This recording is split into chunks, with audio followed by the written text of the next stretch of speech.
Welcome to the Deep Dive Library, your go-to podcast for real talks on entrepreneurship, finance, and personal growth. No fluff, just bold insights to help you grow, build, and lead. Let's dive into how emotional intelligence enhances personal and professional interaction, exploring how understanding and, navigating emotions, both our own and other people's. Exactly, how that profoundly shapes pretty much everything. Leadership, teamwork, how we handle disagreements, even just our general well-being. It's everywhere. Absolutely. So our goal today is to really dig into these sources, connect the dots, Right, and pull out some practical insights, stuff that you, listening right now, someone driven to learn and achieve, can actually start using. Yeah, right away. In your daily life, your work life, forget feeling overwhelmed by theory. We're aiming for those aha moments, right, where things just click. Definitely. So to kick us off, what is emotional intelligence? What are we actually talking about here? That's the big question, isn't it? Yeah. Well, one of the foundational thinkers, Daniel Goleman, back in the 90s, he described it as our ability to recognize our own feelings and the feelings of others, plus the ability to motivate ourselves and, crucially, to manage emotions well. Manage them. Both within ourselves and in our relationships. That Goleman definition feels really comprehensive, but we also saw the ability model from Salovey and Mayer. How does that perspective fit in? Is it different? It's a slightly different angle, yeah. So Levy and Mayer focus more on emotional intelligence as a specific set of cognitive abilities. Cognitive abilities, like what? Like the skills involved in perceiving emotions accurately, understanding them, managing them effectively, and even using emotions to facilitate thought. Okay. So if Goleman's is maybe broader about putting it all into action. You could say that. So Levy and Mayer really zero in on our capacity to process emotional information effectively. Got it. Perceiving, understanding, managing, using. Precisely. And Peter Salovey himself pointed out later, this is quite distinct from our general intelligence, traditional IQ. Right. That EQ versus IQ distinction, that feels really important. It is. And researchers like S.J. Hine, I think around 2007, noted we all have this kind of innate potential related to emotions. Innate potential. Yeah, to feel them, use them, communicate them, recognize them, learn from them, manage them. It's not just about learning tricks from scratch. It's about developing something that's kind of already there. That's actually really encouraging. It means these skills aren't fixed. We can develop them, strengthen them over time. Absolutely. And while there was early work by people like Wayne Payne, Keith Beasley, laying groundwork, the understanding has really evolved to see this dynamic interplay, our inherent capacity and our ability to consciously develop it. Okay, so we've got a handle on what it is. Now let's get practical. What are the key building blocks, the core components we need to focus on? Well, Daniel Goleman, again, he identified 4 main dimensions. Think of them as big buckets. 4 dimensions. Self-awareness, self-management, social awareness, and relationship management. Self-awareness, self-management. That's the internal stuff. Mostly, yeah. And then social awareness and relationship management are more outward focused. And within those, especially relationship management, there are really specific skills, aren't there? Exactly.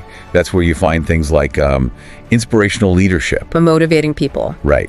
Having influence, developing others, being a catalyst for change, handling conflict effectively. Rebuilding bonds, teamwork, all that crucial stuff. Yes. All the skills that let us navigate our social world successfully. We also saw another perspective. I think it mentioned 5 aspects. Self-awareness, self-regulation. Self-motivation, empathy, and social skills. Yeah. How do those map onto Goleman's 4? Are they similar? Very much so. There's huge overlap. Right. Self-awareness is fundamental in both, obviously. Right. Self-regulation is pretty much Goleman's self-management, controlling impulses, managing moods. Self-motivation is key for Goleman too. Empathy, understanding others' feelings, that fits squarely into social awareness. And social skills. That's the core of relationship management. It's how you put that social awareness into practice. So different models, maybe slightly different lenses, but they're all pointing at these core capacities. This is great because it starts to make it really actionable for us, doesn't it? Because the sources also looked at how we can develop these areas. There was the Minar EQ Dynamic Self-Awareness Program. What was that about? Yes. That program was designed as a really deep dive, helping people understand themselves emotionally and socially. How did they do it? It was a mix. Yeah? Some theoretical content, assessments to see where people were starting from, structured self-reflection, mindfulness practices, being present, and also group discussions, learning from each other. Sounds comprehensive. And what was the impact? Did it work? The research showed it led to significant transformative learning. That's the term they used. Transformative learning. Wow. Yeah. Participants reported better self-awareness, understanding their own emotions more deeply, improved self-management, greater social awareness, being more attuned into others, and stronger social skills in practice, at work. So they weren't just learning about it, they were applying it. Exactly. That combination of theory and practice seemed key. It helped people recognize their patterns, their triggers. And master those emotion-driven behaviors. Precisely. Leading to more thoughtful, more effective interactions day to day. Okay, so for someone listening right now thinking, right, I want to boost my EQ, what are some concrete steps? Let's start with self-awareness. What did the sources suggest? Lots of good stuff there. One big one is moving beyond just labeling feelings as good or bad. Just observing them. Yeah, trying to understand what they're signaling. Also, pay attention to the ripple effect, how your emotions impact others. That's a powerful one. And tuning into the physical sensations. Definitely. Where do you feel anger? What does anxiety feel like physically? Connecting mind and body. I like that. What else builds self-awareness? Getting to know your buttons, those triggers that really set you off. We all have those. We do. Keeping a journal can help spot patterns. Being mindful of your overall mood, but not letting it dictate everything. Asking yourself why behind your reactions. Digging deeper. Yeah. Checking if your actions align with your core values. That's revealing. Even observing emotions in movies or TV shows. Oh, interesting. Or actively asking for feedback from people you trust. And, crucially, understanding how you react under stress. That's a gold mine of practices. Okay, so once we have more awareness, how do we manage those emotions better? Self-management techniques. Breathing is foundational. Simple, deep, conscious breathing can calm your nervous system right down. In the moment. In the moment. Creating space that pause before reacting. That lets you choose your response instead of just being reactive. That pause is everything sometimes. It really is. Knowing your triggers helps you prepare.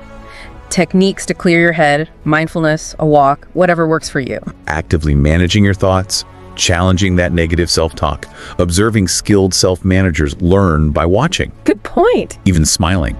A genuine smile can actually shift your internal state and fundamentally taking control of that inner dialogue. Okay, shifting outward now. Social awareness. How do we get better at understanding others' emotions? It starts with being truly present. Put the phone away. Really listen. Easier said than done sometimes. Tell me about it. Yeah. But maximizing face time helps pick up nonverbal cues. Make an effort to remember names. It shows you value the connection. Small thing, big impact. Definitely. Pay attention to body language. Try observing social situations like an outsider sometimes for perspective. People watching can sharpen your skills. Like being an emotional detective. Kind of. Seek the whole picture, consider their perspective, Yeah. and try to catch the mood of the room, the overall emotional climate. Tuning into the collective feeling. Okay, so we've got self-awareness, self-management, social awareness. How do we bring it all together for relationship management? Building those strong connections. All right, this is where it all integrates. Key things include being genuinely open and curious about others. Not just assuming. Exactly. Enhancing your natural communication style, aiming for clarity, empathy. Learning how to take feedback gracefully, especially the tough stuff. Ah, yes, feedback. Crucial. And mastering difficult conversations. Hugely important. Offering a fix-it statement when needed, showing you want solutions. Actively building trust through consistency and integrity. Trust takes time. It does. Practice active listening, full attention, clarifying, summarizing. Make an effort to just be pleasant to be around. Positivity helps. It really does. Acknowledge others' feelings, even if you disagree. Offer sincere compliments. Develop your conflict management skills. Know when to compromise, when to collaborate. And when to let things go. Yes, know when to let minor things slide. Consistently show you're trustworthy. And remember, the little things, those small gestures, often pack the biggest punch. And the sources mention EI tends to increase with age. Yeah, like wisdom, it often grows with experience. It's Yeah. a lifelong journey. Okay, let's pivot to the professional world. The link between EI and leadership seemed really strong in the research. Why is EI so critical for leaders? Well, one perspective called the leader's primary job emotional. Driving emotions in the right direction. Creating resonance, not dissonance. Exactly that. Emotionally intelligent leaders create that positive resonance, freeing the best in people. They handle themselves and their relationships well. So it's fundamental to primal leadership, as they called it. Right. And research suggests leaders strong in, say, 6 or more EI competencies are just far more effective. There's a clear link to transformational leadership to inspiring and elevating teams. So it's way beyond just technical skill or strategy. Absolutely. It's about connecting, understanding people emotionally, guiding them effectively. EI helps leaders manage people with more empathy. Fostering better communication. Yeah, across all levels. It builds confidence to approach anyone, handle tough issues without making people defensive. They're seen as more trustworthy, empathetic, connected. And in today's fast-changing world, that seems even more vital. Totally. EI is crucial for navigating change, fostering creativity, managing information overload, building customer loyalty, Motivating people, improving teamwork. leveraging diverse talents. One study directly linked EI to leadership effectiveness, highlighting social skills as especially key.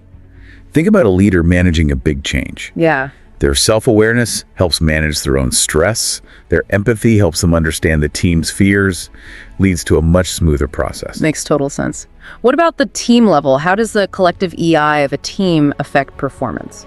The findings are pretty consistent. Teams with higher overall EI are better at problem solving. They're more creative, more productive. Why is that?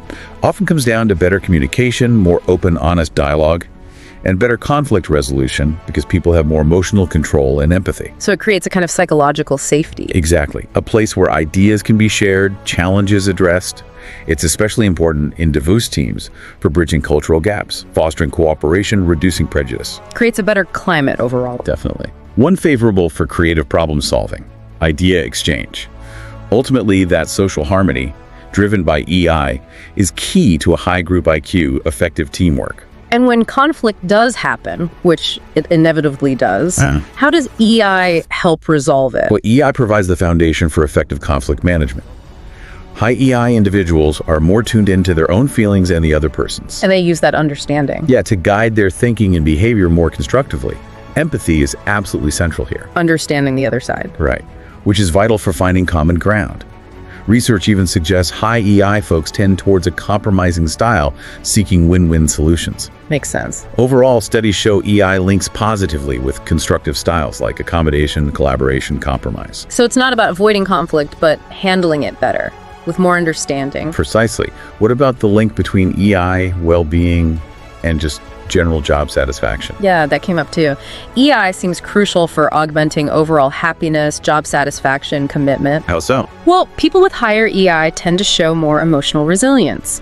They bounce back better from setbacks, cope with stress more effectively. Maintain a more positive outlook. Exactly, which leads to lower stress, better mental well-being, and teams with high collective EI, they just have a better emotional atmosphere, fewer negative vibes dragging things down. That really resonates. A workplace that values EI would just feel more supportive, more fulfilling. Totally. So finally, let's circle back to personal growth. Can we really develop our EI? Is it trainable? Absolutely. The research is clear on that. It's not fixed. It's a set of skills you can develop through training, coaching. Like that MINAR program we talked about. Exactly. Transformative learning approaches work. Coaching, especially for leaders, can be powerful for digging into self-awareness, understanding reactions. And it's important to look for programs with evidence behind them, right? Definitely. Look for empirical evidence of effectiveness. The trend is moving away from just lectures towards more engaging and reflective methods. More experience. Yeah. Understanding your ideal self, your real self, and then building a learning plan to bridge that gap. Those are key steps. Okay, so let's try and wrap this up. What does this all mean for you listening in? Emotional intelligence, it's clearly not just a buzzword. Not at all. It's fundamental. A skill underpinning success pretty much everywhere, personal and professional. By developing your EI, you're gaining self-understanding, sure, but you're also becoming a better leader, a stronger team player. A better communicator, more resilient when challenges hit. Consider this. That ability to truly connect, to understand others, manage your own responses, build positive relationships. Those are the cornerstones of growth. Building a business, leading a team, just living a more fulfilling life. We've covered a lot today, but it feels like we've only scratched the surface of how EI shapes everything. What really stood out to you from this deep dive? Any big aha moments? Here's a final thought to chew on. Pick just one EI strategy we talked about today, just one that resonated. how can you actively apply that strategy in a significant interaction you have coming up soon? Try it. Observe what happens. See what you learn about yourself, about others. Love that practical challenge. And if you found value here but haven't subscribed yet, why wait? Every subscriber fuels this channel to keep delivering the real game-changing content you need. Hit like, drop a comment, and subscribe. NW, don't miss out on the next deep dive that could change everything for you.